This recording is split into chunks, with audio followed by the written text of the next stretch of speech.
Diabetic लोकांमध्ये uric acid वाढणं हे खूप कॉमन फाइंडिंग आहे. आणि हे युरिक ऍसिड वाढलं की मग तुम्हाला बरेच लोक सल्ला देतील की तुम्ही तुमच्या डाएटमधून पूर्णपणे प्रोटीन बंद करा किंवा खूप कमी प्रोटीन खायला सुरुवात करा. हा जो डायबिटिक लोकांना प्रोटीन कमी खा तुमचं युरिक ऍसिड कंट्रोलमध्ये ठेवण्यासाठी हा सल्ला योग्य आहे का, याच्याविषयीच आज आपण जाणून घेऊया. आपले युरिक ऍसिड वाढण्यामागची जी 2-3 महत्वाची कारण आहेत त्यातलं एक महत्वाचं कारण म्हणजे डायबिटिक लोकांमध्ये रेनल डिस्फंक्शन हे खूप प्रायमरी कॉम्प्लिकेशन आहे डायबिटीसचं. रेनल डिस्फंक्शन म्हणजे तुमची किडनी प्रॉपरली काम करत नाही. आणि जर किडनी प्रॉपरली काम करत नसेल डायबिटिक लोकांमध्ये तर मग तुमच्या ब्लड मधलं युरिक ऍसिड जे लघवी वाटे बाहेर निघायला पाहिजे ते तिथून बाहेर निघू शकत नाही शरीरातून आणि त्याच्यामुळे तुमच्या ब्लड मधल्या युरिक ऍसिड लेवल वाढायला लागतात. हे पहिलं कारण झालं की किडनी माल फंक्शन असल्यामुळं.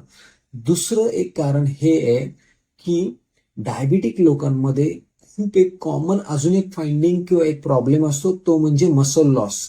जर तुमचा मसल लॉस होत असेल तर त्या मसल लॉस मध्ये देखील प्युरिन न्यूक्लिओटाइड्स नावाच्या एका प्युरिनचं प्रोडक्शन वाढायला लागतं आणि हे जे प्युरिन्स आहेत हेच युरिक ऍसिड मध्ये कन्वर्ट होतात आणि त्यामुळे तुमच्या ब्लड मधल्या युरिक ऍसिड लेवल वाढायला लागतात.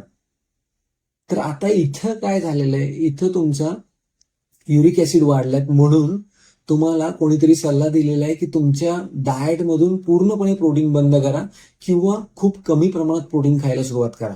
मात्र इथं प्रॉब्लेम हा आहे की तुम्ही डायबिटिक आहे, तुमचा मसल लॉस होतोय आणि तुम्हाला प्रोटीन कमी करायला लावलेले आहेत. आता जर तुम्ही प्रोटीन कमी केले डाएटनं मधून तर तुम्हाला एक प्रॉब्लेम फेस करावा लागणार आहे की तुमच्या इकडे शुगर लेवलही वाढतील आणि तुमचा मसल लॉस अजून जास्त वाढणार आहे.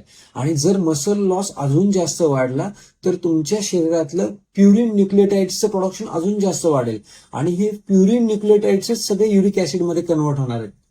तर मग अशा कंडिशनला हँडल कसं करायचं, तर हँडल करण्यासाठी गरज आहे एका प्रॉपर सायंटिफिक अप्रोचची.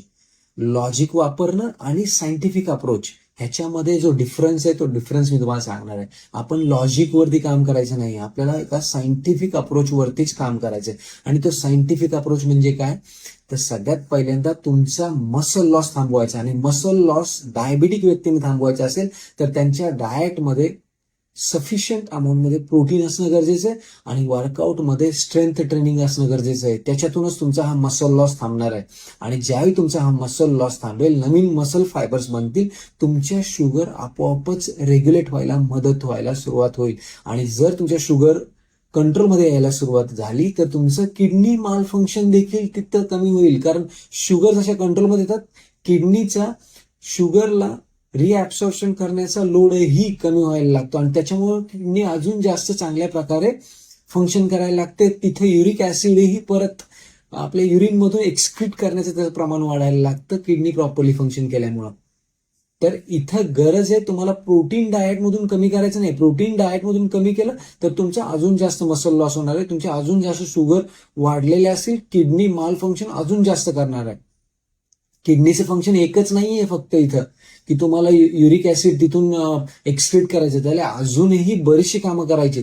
त्यामुळे फक्त युरिक ऍसिड वरती फोकस नाही करायचं. युरिक ऍसिड वाढणं जर कमी करायचं असेल तर किडनीचं फंक्शन प्रॉपर होणं गरजेचं आहे आणि किडनीचं फंक्शन प्रॉपर करायचं असेल तर तुम्हाला इकडे शुगर लेवल मॅनेज करणं गरजेचं आहे. आणि शुगर लेवल मॅनेज करायचे असतील तर तुम्हाला तुमच्या मसल लॉस थांबवावं लागेल, मसलवरती काम करावं लागेल. आणि मसलवरती काम करायचं असेल तर तुमच्या डाएटमध्ये सफिशियंट अमाऊंटमध्ये प्रोटीन असणं गरजेचं आहे. म्हणजेच तुमचा डाएट बॅलन्स्ड असणं गरजेचं आहे. म्हणजेच डाएटमध्ये कार्बोहायड्रेट, प्रोटीन आणि फॅट्सचं प्रमाण बॅलन्समध्ये असणं गरजेचं आहे. आपल्याला ओव्हर इटिंग करायचं नाहीये प्रोटीनचं किंवा अंडर इटिंगही करायचं नाहीये.